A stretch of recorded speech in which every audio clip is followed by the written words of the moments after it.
It's a massive public building with a unique shape. As synonymous with the nation's capital as the White House, the Washington Monument, or the cherry blossoms which bloom in the spring. This is the Pentagon, the home of the nation's Department of Defense. At first glance, one might think that this incredible structure was built over many years, but that wasn't the case. Instead, it took only 16 months to construct due to the intense demands for its office space.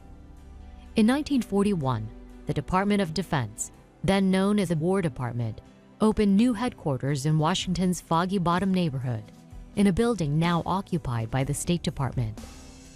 But the Second World War was already raging in Europe, and the Foggy Bottom location almost immediately became outdated.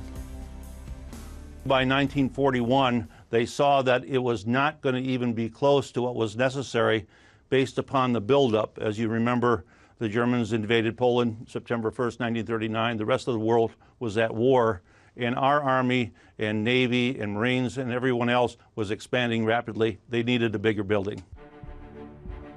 There wasn't enough available land in Washington, D.C.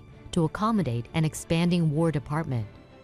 So a location was found across the Potomac River in Arlington, Virginia. Groundbreaking took place on September 11, 1941, a date which would factor into the building's history 60 years later. Over 15,000 construction workers toiled around the clock, and on January 15, 1943, construction was completed.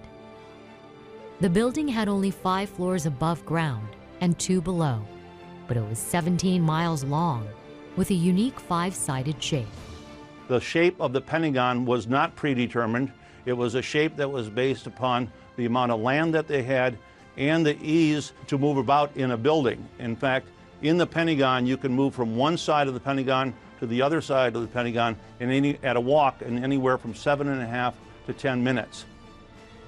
The Pentagon was also built with twice as many bathrooms as necessary due to the legal segregation of the races in pre-civil rights era Virginia. The Pentagon had 286 restrooms, and there were obviously African-American restrooms and Caucasian restrooms at that time. However, FDR, Franklin Delano Roosevelt, heard about that and federalized the property and kept that from happening. By the 1950s, the Army, Navy, and Air Force had all moved into the building, and the Pentagon staff would reach its peak of 33,000 workers. But by the beginning of the 1990s, the building was beginning to show its age, and what ultimately was a $4.5 billion renovation project was launched, beginning in 1994. 7 years later, on September 11, 2001, a team of al-Qaeda hijackers crashed a plane into the west side of the Pentagon. As tragic as that event was, 184 people within the Pentagon were killed. The death rate would have been over 1,000 had not the Pentagon been undergoing renovation at the time. So most of the offices in the section the plane hit were not occupied.